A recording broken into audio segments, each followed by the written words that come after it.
رسول نوری صاحب، جناب طارق شریف زادہ صاحب، جناب پروفیسر اکبر ساقی صاحب، جناب مفتی عاشق حسین صاحب، جناب میاں مقصود صاحب، جناب پیر برہان الدین عثمانی صاحب، اس مجلس میں شریک انتہائی واجب الاحترام بزرگوں، مشائخ اعظام اور میرے بہت ہی پیارے بھائیوں، السلام علیکم ورحمۃ اللہ وبرکاتہ۔ سب سے پہلے میں شفیق بٹ صاحب کا، جو المعروف بٹ بابا کے نام سے ہے، مشہور ہے، معروف ہے، اور اپنے بہت ہی پیارے بھائی پیر شفاعت رسول صاحب کا شکریہ ادا کرتا ہوں کہ انہوں نے ہمیں دعوت دی اپنے اس دربار میں، اس روحانی اور علمی مرکز میں، اور میں اس کا شکریہ ادا کرتا ہوں کہ ہمیشہ انہوں نے ہمارے ساتھ محبت کی ہے، حوصلہ دیا ہے، پیار دیا ہے، اور عزم اور ولولے کے ساتھ مل کر اس امت کی بگڑی بنانے کے لیے کام کرنے کا مشورہ دیا ہے۔ یہاں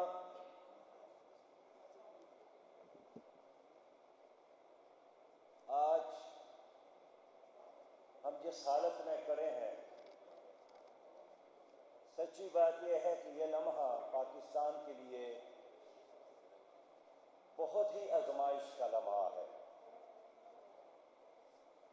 عوام کو معلوم ہوگا کہ گزشتہ 2 عشروں میں استعماری ممالک نے، سامراجی ممالک نے، ہمارے دشمنوں نے، عالم اسلام کے دشمنوں نے ایک ایک کر کے عالم اسلام کے بڑے ممالک کو تباہ کیا۔ عالم اسلام میں عراق ایک بہت مضبوط ملک تھا، ایک بہت بڑی فوج رکھتے تھے، ان کی معاشی حالت بھی بہت اچھی تھی، لیکن پہلے مرحلے میں 10 سال ان کے لیے ایران اور عراق کو آپس میں لڑا کر 2 ملین سے زیادہ مسلمان اس میں شہید ہو گئے، اور بالآخر نتیجہ یہی نکلا کہ عراق بھی تباہ ہوا، اور پھر امریکی فوج وہاں پر درائی، ایک پروپیگنڈا کیا گیا، صدام حسین کی حکومت بھی ختم ہو گئی، ان کی فوج بھی منتشر ہو گئی، عراق کی اکانومی بھی ختم ہو گئی، اور اب عراق صرف سانس لے رہا ہے۔ عملی طور پر انہوں نے عراق کو بھی تقسیم کیا ہے، اور اس کے بعد انہوں نے لیبیا کو نشانہ بنایا۔ لیبیا عالمی اسلام کا ایک بہت طاقتور آواز تھی، اور ایک مالدار اور اچھی معیشت رکھنے والا ملک تھا، لیکن وہاں کرنل قذافی کی حکومت کو بھی ختم کی گئی، اور آج عملی طور پر لیبیا ایک قبائلی نظام کے تحت موجود ہے، لیکن وہاں ایک منظم حکومت نہیں ہے۔ غربت، جہالت، آپس میں لڑائیوں کا ایک سایہ وہاں پر تو نظر آتا ہے، لیکن وہ چلتا ہوا اور آگے بڑھتا ہوا لیبیا کا خاتمہ ہوا۔ اس کے بعد شام آپ دیکھیں کہ شام کے اندر لڑائیوں کا آغاز کیا گیا، لوگوں کو آپس میں لڑایا گیا، ان کی فوجی طاقت کو بھی کمزور کیا گیا، اور مسلکوں کی بنیاد پر اور علاقائی اور قبائلی عصبیتوں کی بنیاد پر شام کا بھی خاتمہ کیا گیا۔ اب ایک تصویر تو موجود ہے، لیکن وہ شام نہیں ہے۔ اور اس کے بعد عالمی اسلام کے جو سب سے بڑے ملک ہے، جہاں حرمین شریفین ہے اس کو نشانہ بنایا گیا، اور یمن اور سعودی عرب کے درمیان لڑائیوں کا ایک سلسلہ چل نکلا ہے، جس کا واحد نتیجہ یہی ہے کہ سعودی عرب کا بھی نقصان ہو رہا ہے اور یمن بھی تباہ ہو گیا۔ افغانستان پہلے ہی سے ایک مصیبت سے دوچار ہے۔ پہلے رشین افواج وہاں پر آئی تھی، اور اس کے بعد نیٹو فوج وہاں پر آئی، اور ایک طاقتور افغانستان کو ایک قبرستان میں بدلنے کی کوشش کی گئی۔ یہ وہاں کے لوگوں کی جرأت ہے، وہاں کے لوگوں کی استقامت ہے، وہاں کے لوگوں کی ایمان کے ساتھ وابستگی ہے کہ انہوں نے روسیوں کو بھی شکست سے دوچار کیا اور امریکیوں کو بھی شکست سے دوچار کیا۔ اور اب اگلی باری آپ کی ہے، اب نشانہ پاکستان ہے۔ جنرل حمید گل صاحب کہا کرتے تھے کہ افغانستان ٹھکانہ ہے دشمن افواج کا اور پاکستان نشانہ ہے، اور اب وہ لمحہ پہنچا ہے کہ عالمی اسلام کا ایک ایسا ملک جو رنگ اور نسل اور مسلک کی بنیاد پر نہیں بنا ہے، خالص اور خالص لا الہ الا اللہ محمد الرسول اللہ کی بنیاد پر بنا ہے، جو 60 سالوں میں ایک ایٹمی طاقت بن گیا ہے۔ اب دشمن کے خواہش ہے کہ اس ملک کو بھی منتشر کیا جائے، رنگ اور نسل کی بنیاد پر بھی اور مسلکوں کی بنیاد پر بھی۔ اور اس لیے ہم دیکھ رہے ہیں کہ گزشتہ 1 سال سے دیدہ و دانستہ طریقے سے ایک بڑے سازش کے تحت یہاں شیعہ اور سنی فسادات بھی کرائے گئے، اور ایک سازش اس کے لیے تیار ہے، اور اس سے آگے بڑھ کر خود مسلکوں کے اندر مزید تقسیم در تقسیم کا ایک سلسلہ شروع کیا ہے۔ نتیجہ کیا نکلے گا؟ نتیجہ یہی نکلے گا کہ پاکستان کمزور ہوگا، پاکستان تقسیم ہوگا۔ 1970 میں دشمنوں نے خالص زبان کی بنیاد پر، قومیت کی بنیاد پر مشرق پاکستان کو بنگلہ دیش بنایا۔ عقل نہیں مانتی تھی کہ یہ کیسے ہوگا۔ اس ملک کے بنانے کے لیے تو سب سے زیادہ جدوجہد خود مشرق پاکستان کے لوگوں نے کی، اور سب سے پہلا اجلاس نواب سلیم اللہ خان کے گھر ہوا، اور سب سے پہلا قرارداد اور سب سے پہلا پروگرام بھی مشرق پاکستان میں بنا تھا۔ لیکن وہی مشرق پاکستان نہ صرف بنگلہ دیش بن گیا، پاکستان کا جھنڈا بھی جلایا گیا، ہمارے 93,000 فوج دشمن کے قید میں بھی چلی گئی، اور اس وقت یہ جو بقیہ پاکستان ہے یہ شدید خطرے سے دوچار ہے۔ میرے بھائیوں، میرے دوستوں، میں اس لیے یہ بات آپ لوگوں کی خدمت میں رکھنا چاہتا ہوں کہ آپ علماء کرام، آپ مشائخ اعظام، سیاسی لیڈروں کی طرح آپ لوگوں کے جیب میں امریکہ اور کینیڈا اور برطانیہ کا ویزا نہیں ہے۔ آپ کا مرنا بھی یہی ہے، آپ کا جینا بھی یہی ہے، آپ کا اول بھی پاکستان، آپ کا آخر بھی پاکستان۔ اب ایک ایک سیاسی لیڈر کو دیکھے کہ جب وہ حکومت میں ہوتے ہیں وہ پاکستان آتے ہیں، لیکن جیسے حکومت سے محروم ہو جاتے ہیں پھر وہ امریکہ چلے جاتے ہیں، برطانیہ چلے جاتے ہیں، کینیڈا چلے جاتے ہیں، فرانس چلے جاتے ہیں۔ کل کے حکمران بھی، آج پرویز مشرف کہاں ہیں؟ علاج کے لیے آج جناب نواز شریف صاحب لندن میں ہیں۔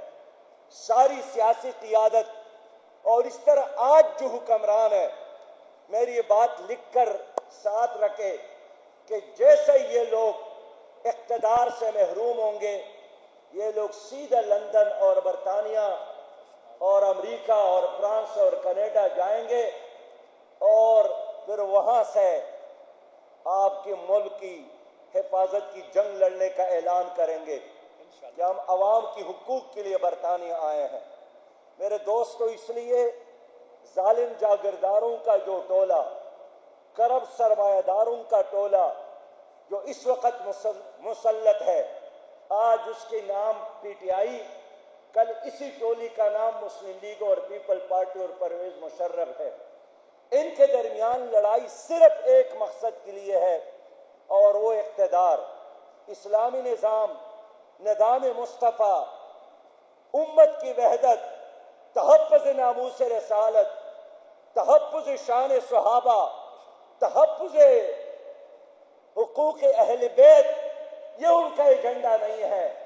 ذاتی مفادات کے لیے لڑتے ہیں اور ذاتی مفادات کے لیے ایک ہو جاتے ہیں، اکٹھے ہو جاتے ہیں۔ اس لیے میں آپ لوگوں سے درخواست کرتا ہوں، یہ جو وارثین منبر اور محراب ہے، یہ جن کے دل قرآن اور رسول اللہ صلی اللہ علیہ وسلم کے احادیث سے منور ہے، جن کے زبانوں پر قال اللہ قال الرسول ہے، ان سے اپیل کرتا ہوں کہ اس ملک کو بچانے کے لیے آگے بڑھے، اور جو بھی نفرت کی بات کرتے ہیں، جو بھی تعصب کی بات کرتے ہیں، وہ سنی ہو یا شیعہ ہو، جو بھی لڑاؤ کی بات کرتے ہیں، وہ جس سے بھی تعلق رکھتے ہیں، یہ دشمن کے ہاتھ میں کھیلتے ہیں۔ یہ حقیقی طور پر نہ سنی ہوتا ہے نہ شیعہ ہوتا ہے، یہ دشمن کا ایجنٹ ہوتا ہے۔ اللہ کا حکم یہی ہے کہ وَاعْتَصِمُوا بِحَبْلِ اللَّهِ جَمِيعًا، سب مل کر اللہ کی رسی کو مضبوطی سے پکڑو۔ اللہ کا حکم یہی ہے کہ ان اقیموا الدین ولا تتفرقوا فیہ، دین کو قائم کرو اور فرقوں میں تقسیم نہ ہو، آپس میں مت لڑو۔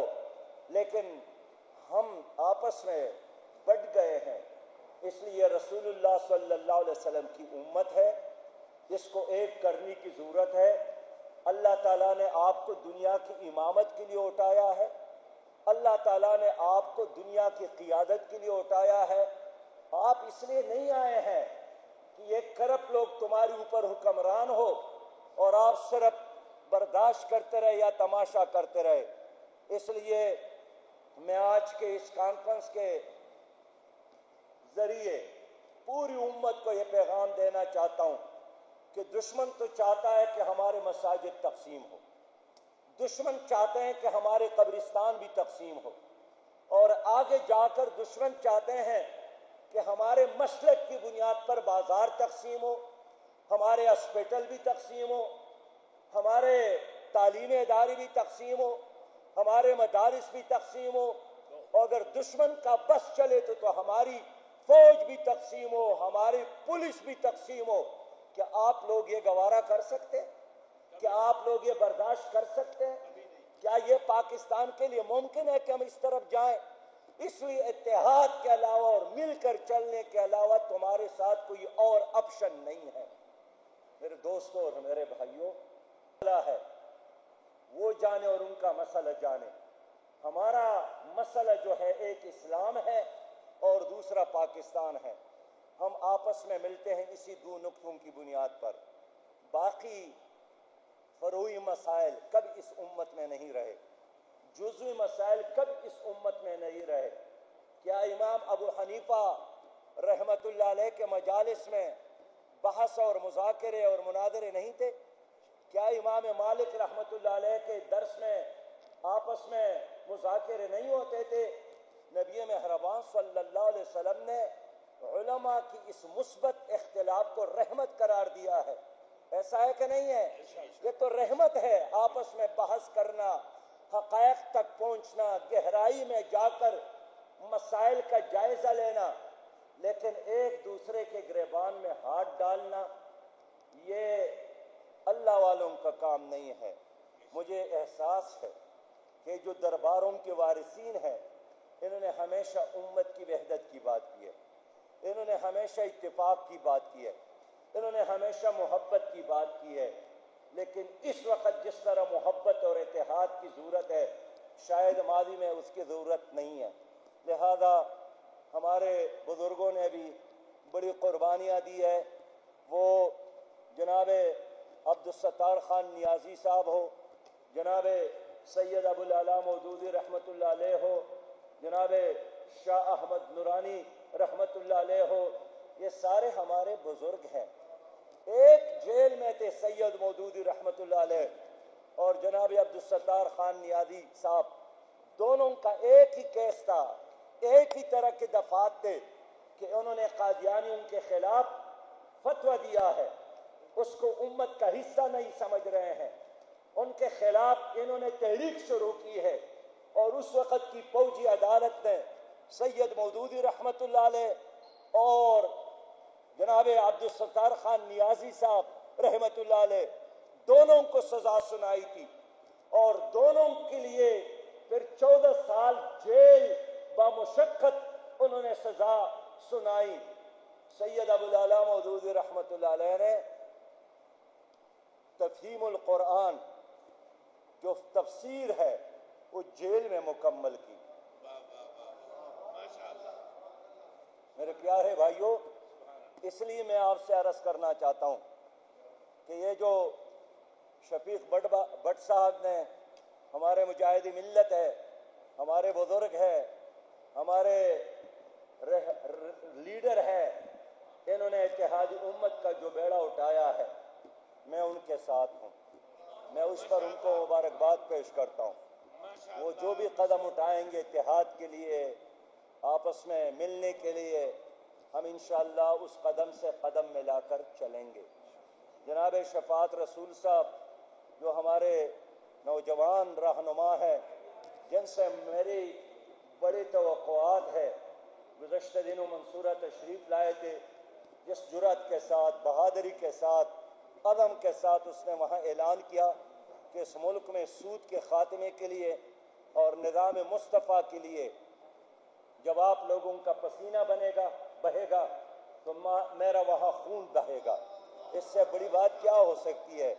میں اس کی شکریہ ادا کرنے کے لیے آج ان کے اس مرکز بلال میں حاضر ہوں کہ ان کا شکریہ ادا کروں، لیکن یہ تحریک انشاءاللہ تعالی جاری رہے گا، اور ربیع الاول کے مہینے میں نبی مہربان صلی اللہ علیہ وسلم کی ولادت باسعید اور مبارک لمحے انہی کے مناسبت سے جماعت اسلامی نے انشاءاللہ تعالی ایک پروگرام ترتیب دیا ہے، اور آپ لوگوں کی مشاورت سے ان کے بارے میں ہم مزید اعلانات کریں گے۔ آج کے لیے میں اتنا ہی سمجھتا ہوں کافی ہے کہ آج ہمارے ایک بہت بڑے بزرگ حضرت علامہ، میں سمجھتا ہوں کہ مجاہد ملت ہے حقیقی معنوں میں، وہ ہم سے جدا ہو گئے۔ علامہ سیالوی رحمت اللہ علیہ جو ایک اتحاد کی علامت اور جرأت کی علامت تھی، وہ ہم سے جدا ہو گئے ہیں۔ یہ پورا مجلس ان کے اس رحلت پر افسوس کا، تعزیت کا اظہار بھی کرتا ہے، اور آج سچی بات ہے کہ میں نے وہاں جانا تھا، لیکن جناب نے ایسا حکم دیا، بٹ صاحب نے بھی، اور پیر شفاعت رسول صاحب کے احترام اور عزت میں ہمیں یہاں آنا پڑا۔ انشاءاللہ تعالی میں وہاں بھی جاؤں گا، لیکن آج ان کے لیے دعا بھی کرتے ہیں کہ اللہ تعالیٰ ان کو جنت الفردوس عطا فرمائے، اور اس نے جس کام کا آغاز کیا تھا اس کام کو جاری رکھنے کے لیے اللہ تعالیٰ ان کے پسماندگان کو مزید صلاحیتوں سے نوازے۔ بہت زیادہ شکریہ، وآخر دعوانا الحمدللہ رب العالمین۔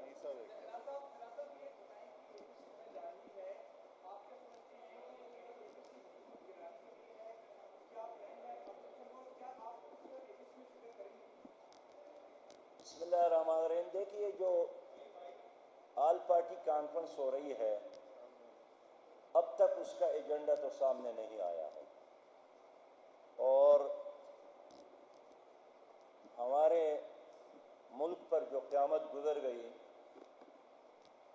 اور جس طرح ان تمام پارلیمنٹ میں موجود پارٹیوں نے ہر مرحلے میں حکومت کا ساتھ دیا ہے، قانون سازی میں ساتھ دیا ہے، اور ہر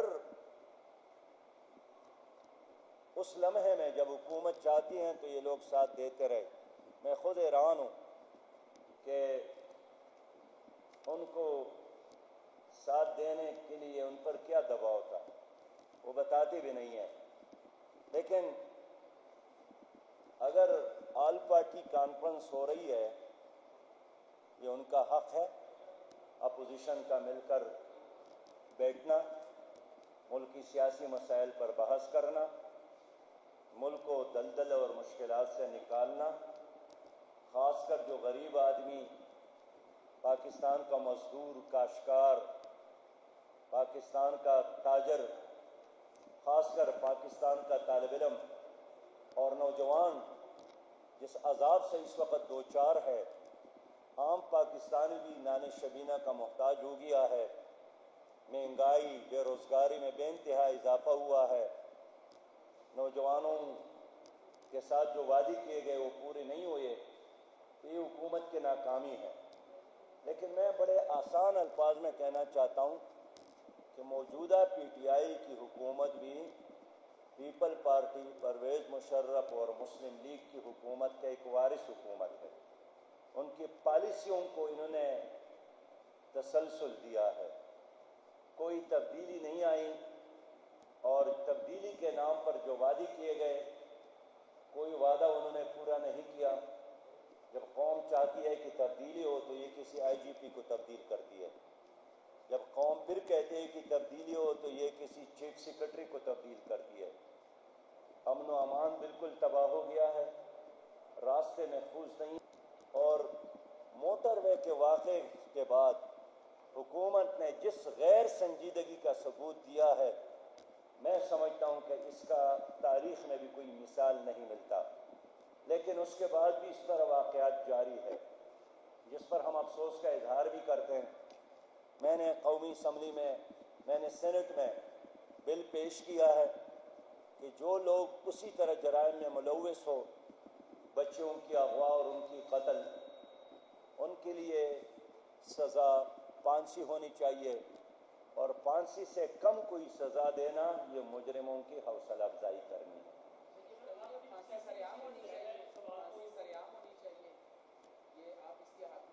ظاہر ہے، میں سمجھتا ہوں کہ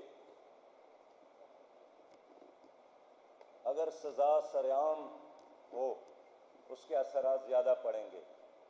رات کے اندھیروں میں اور کسی بند کمرے میں سزا ہو بھی جائے اس سے معاشرے پہ کوئی اثر نہیں پڑتا۔ جہاں 1981 میں ضیاء الحق کے دور میں ایک آدمی کو سزا دی گئی تھی بالکل برسر عام، پھر 10 سالوں کے لیے اس شہر میں اور اس ریجن میں کوئی جرم نہیں ہوا تھا۔ کہ جو اللہ کا قانون ہے اس قانون میں ہی لوگوں کے لیے نجات ہے، اور وزیر اعظم کہتے ہیں کہ نہیں، ہم نے پہلے یورپ کو دیکھنا ہے اور وہاں جو سزائیں ہیں وہ یہاں نافذ کرنے ہیں۔ تو یورپ اور مغرب کی غلامی کی بجائے اللہ اور اللہ کے رسول کے احکامات پر عمل کرے، یہ جرائم ختم ہو سکتے ہیں۔ جی آپ کی سیاسی مسالت بہت زیادہ ہے، بہت زیادہ آپ کا تجربہ بھی ہے، تو بندہ تو دونوں سے سوال، لیکن آپ کو چاہ رہا ہوں نواز مریم نواز اور شہباز شریف، ان دونوں کا سیاسی مستقبل کیا دیکھ رہے کہ ایک ہی پارٹی کو چل سکیں گے؟ کل کے بارے میں تو انسان اپنے بارے میں نہیں جانتا ہے کہ کل میں اس دنیا میں ہوں یا نہ ہوں۔ آپ مجھ سے شہزادوں اور شہزادیوں کے بارے میں پوچھتے ہیں، لیکن میں صحافیوں پر حیران ہوں کہ ہمیشہ مجھ سے شہزادوں کے بارے میں پوچھتے ہیں اور شہزادیوں کے بارے میں، پتہ نہیں رات بھی آپ انہی کے بارے میں سوچتے ہوں گے۔ اس لیے میں عرض کرتا ہوں کہ آپ غریب آدمی کے بارے میں سوچیں کہ آنے والا کل اس کا کیا ہوگا۔ یہ جو شہزادے اور شہزادیاں ہیں ملک میں، ماشاء اللہ ہو تو بھی ان کے بارے نہیں آ رہے ہو، یہ حکومت میں ہوتے ہیں تو بھی ان کے مزے ہوتے ہیں، حکومت میں نہیں ہوتے ہیں تو بھی ان کے مزے ہوتے ہیں۔ مسئلہ آپ کا ہے اور غریب عوام کا ہے جو نان شبینہ کا اور رات کے 2 وقت کی روٹی کا محتاج ہوتا ہے۔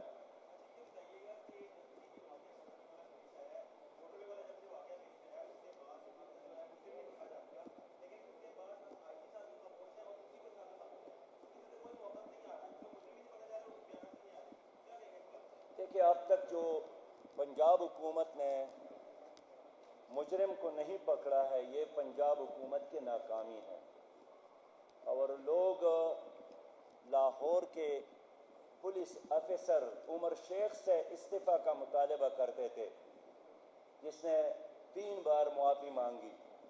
میں کہتا ہوں کہ پولیس کی تبدیلی سے مسئلہ حل نہیں ہوگا، وزیر اعلیٰ کی نااہلیت ہے، وہ سو رہا ہے، پنجاب کی حکومت ناکام ہو گئی ہے۔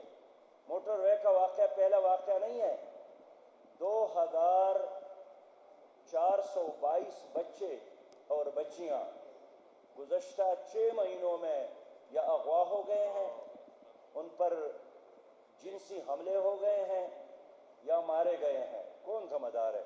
یہی حکومت ذمہ دار ہے۔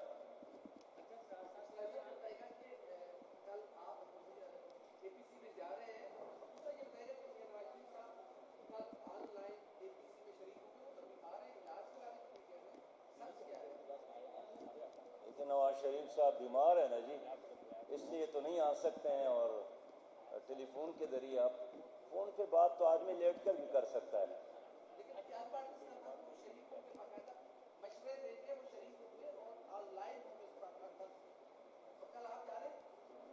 میں جب تک اس اے پی سی کا کلیئر ایجنڈا نہ ہو، اور ایجنڈا لوگوں کے یا کچھ خاندانوں کی ذاتی ایجنڈا نہیں، اس ملک میں اسلامی نظام کا ایجنڈا، اس ملک میں سود کے خاتمے کا ایجنڈا، کرپشن کے خاتمے کا ایجنڈا، جماعت اسلامی ان لوگوں کی کسی تحریک کا حصہ نہیں بننا چاہتی ہے جنہوں نے 71 سال اور 72 سالوں میں ملک کو تباہ کیا، جغرافیہ کو بھی، نظریہ کو بھی۔ جماعت اسلامی ایک نظریاتی جماعت ہے، اور ہم ایک قدم بھی لیتے ہیں تو اپنے اس ملک کو اسلامی اور خوشحال پاکستان کے خاطر۔ آپ نے شہزادوں اور شہزادیوں کی بات کی کہ صحابی آپ سے وہ سوال پوچھتے ہیں، چلے ہم شہزادے اور شہزادیوں کا سوال نہیں پوچھتے، کچھ غریب غربا کا سوال پوچھ لیتے ہیں۔ جسٹس قاضی فائز عیسیٰ کے اثاثے شو ہوئے، جنرل آصف سلیم باجوہ کے اثاثے شو ہوئے ہیں، یہ تو آپ کہہ لیں غریب غربا میں شمار ہوتے ہیں، لیکن اثاثے ان کے حقوں میں ہیں۔ شہزاد اکبر نے کہا کہ کوئی بھی جنرل آصف سلیم باجوہ کے حوالے سے پٹیشن لے کر سپریم کورٹ میں چلا جائے، ہمیں کوئی اعتراض نہیں ہے۔ آپ نے پاناما میں لیڈ کیا تھا اس قوم کو، کوئی نام نہیں لیتا، 436 افراد کے نام آپ پٹیشن لے کر دیتے۔ آپ یہ انیشیٹو لے گی جماعت اسلامی کے کوئی نہیں تو آپ لے جائیں؟ ان عدالتوں سے جو انصاف کی توقع رکھتا ہے وہ بھی بہت سادہ آدمی ہوتا ہے۔ وہ جو 436 کے حوالے سے ہم 111 دن وہاں گئے، تو اس کا انجام کیا ہوگا؟ کیا انہوں نے ان کو سمن کیا؟ 436 افراد کے بارے میں جو پاناما لیکس میں انوالو تھے، آج تک نہ عدالت نے ان کو سمن کیا، نہ نیب نے اس پر کارروائی کی۔ اس لیے عاصم باجوہ کے حوالے سے آپ نے پوچھا ہے، یہ اس کی اخلاقی ذمہ داری ہے کہ خود عدالت جا کر اپنے آپ کو کلیئر کرے۔ یہ ان کی اخلاقی ذمہ داری ہے کہ جس صحابی نے ان کے بارے میں دعویٰ کیا ہے ان کے اثاثوں کے حوالے سے، اگر وہ غلط ہے تو ان کو عدالت میں چیلنج کرے، اگر وہ ٹھیک ہے تو اس کو قبول کرے۔ یہ بہت بڑی بات ہے۔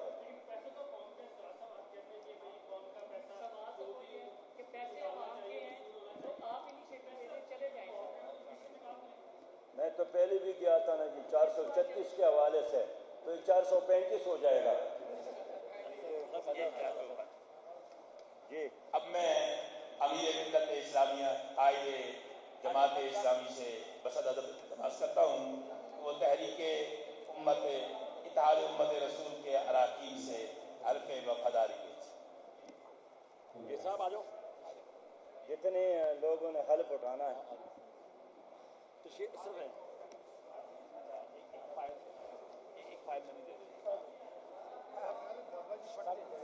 اپنے باپ کو پر خود پڑھیں گے، ٹھیک ہے؟ ہاں جی۔ بسم اللہ الرحمن الرحیم، زور سے بولے نا، بسم اللہ الرحمن الرحیم۔ بسم اللہ الرحمن الرحیم۔ میں حلفاً اقرار کرتا ہوں